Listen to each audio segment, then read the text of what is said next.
This episode was fine, but I probably have like less to say about it. Not to say that the episode got boring, Liko vs. Roy be damned, but compared to previous episodes minus episode 5, this is kinda weak sauce. The episode starts off with Nidothing being revealed to have purple hair. This is Dot, our secret character. Ooh, Dot's a pretty cool character. Probably has the best voice direction out of the whole cast. But that meant the rumor about Ludlow being a VTuber is false. Sad. This is not the first time this jingle has been played. It was also used randomly in episode 4. Wait, why am I talking about this? Second exciting thing about this episode is that Liko and Roy get iPhone 8s. The phone only has 5 apps. Come on, Freed, you could have given them like 1 or 2 games. Unless that's Pokemon Go, which it's not, it's the Pokedex. It is very particular and holds strong opinions. Wait a minute, I'm curious. What does he think about Weather Wars? What are his opinions on pattern with a Z? Does he find his evolved form sexy? After failing miserably talking to Dot, which might be the best/worst name I've ever heard, they ask Free to train them, accompanied by 2 Sprigatito voices. We couldn't defeat a Methio. I swear I'm not trying to sound like a psychopath. Hell yeah, we got to see 1/6 of Nose Pass and a freeze frame of Alcremie? Fellas, you're spoiling me. After they convinced Free to train them, they head on into the battlefield where everyone's watching besides Dot. Molly's being the referee, Ludlow's spouting words. There's nothing that sparkles and shines on its own at the start. It's when rock hits another rock that both rocks are polished. Orla is sitting on Metagross. Nidothing music starts to get annoying.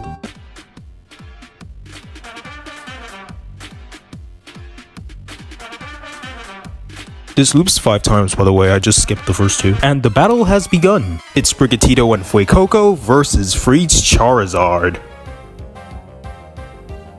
Yeah, unfortunately Freed's Zard doesn't get to fight because there was a change of plans. This kind of reminds me of the Sinnoh League where Ash did pretty much the same thing, but Freed doesn't have an atomic bomb or a 3-year-old. This battle has a win condition and it's to hit Cap once, which is a fair condition. I mean, Liko's only been a trainer for like, what, 4 days? Roy has been a trainer for less. Even with this condition, I feel like they should have fought a different Pokemon like Orla's Elekid or like Murdoch's Rockruff. Anyway, the fight itself is pretty fun. Despite Liko and Roy not doing that well at the start and the shit talking from the stands. Oh, that was sad. I don't think these kids even have a chance. Guys, it's been 15 seconds since the battle started. Chill the fuck. Liko and Roy did a pretty good job thwarting Cap's double team shenanigans. It's just unfortunate that their Pokemon got tired at the last minute. Imagine this never happens again. Anyway, this battle was solid. I give it a 7.5. After some well-deserved lunch, Breach shocks the duo by telling them that they're gonna battle each other now. Okay, so this fight was boring AF, but here are notable things that happened. Liko and Fuecoco have a staring contest. Fuecoco loses the staring contest, and the battle. Sprigatito learns a new move, Quick Attack, which thank god, give this bitch another move that isn't Leaf Edge. Also in this episode, Sprigatito uses Leaf Edge 13 times. I think the highest so far. And finally, the duo realize how fun Pokemon battles are, which good for them. I don't know why I didn't mention this in the first battle, but there's reverb for some reason. I don't know if this is a mistake or Cap just talks to himself. By the way, this starter trio is gonna have the most screen time and development. Yeah, spoilers, Quaxly's coming too. This is mainly due to the stars just being out and about. They're never returned to their balls, which isn't a bad thing at all. It's just that it makes me feel bad for the previous starters that gotten shafted or like gotten no screen time. So I have given a list of all the starters that I think have gotten shafted in the Pokemon anime. Yes, this counts for first stages and middle stages, and I'm doing this because I need more watch time. Ivysaur and Charmeleon, you knew it was coming. I was gonna rope in Wartortle as well, but there's like 3 Wartortle trainers I can remember. Tierno, Maze, and Captain Aidens. And that's not even talking about the episode where a wild Wartortle was asking for Squirtle's help. Meganium, because 2 out of the 3 Meganiums that were notable were jerks, and I don't think Meganium's supposed to be a jerk. Feraligatr, poor guy. Croconaw, even poorer guy, and I'm not even counting the movies, so there was like, I guess 1? That shitty Declare Islands episode had 1. Typhlosion doesn't even show up in its own generation. How do you mess this up? Unfortunately, Swampert got the short end of the stick. Like, I know Tucker had one and Morris had one as well, but like, they're just not that interesting. I'm joking, by the way. Swampert's only here because of Brock's Marshtomp. In my opinion, I think all the starters in Generation 4 got treated fairly, even with Ash's Torterra being bad.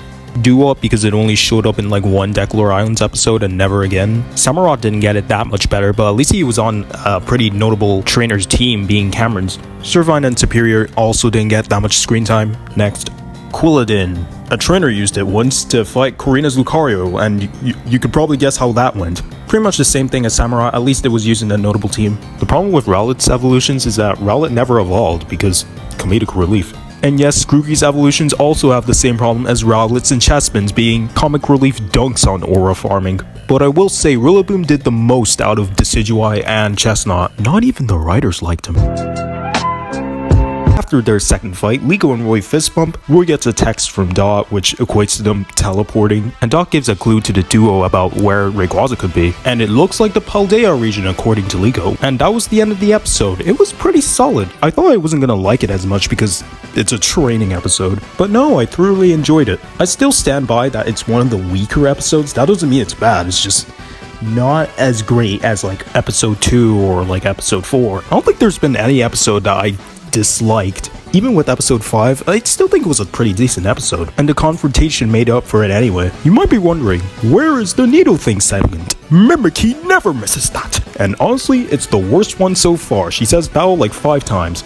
Roll one! Battle! Battle! Battle! Get off my screen. This episode gets a 7.5 out of 10. Huxley, you startled me!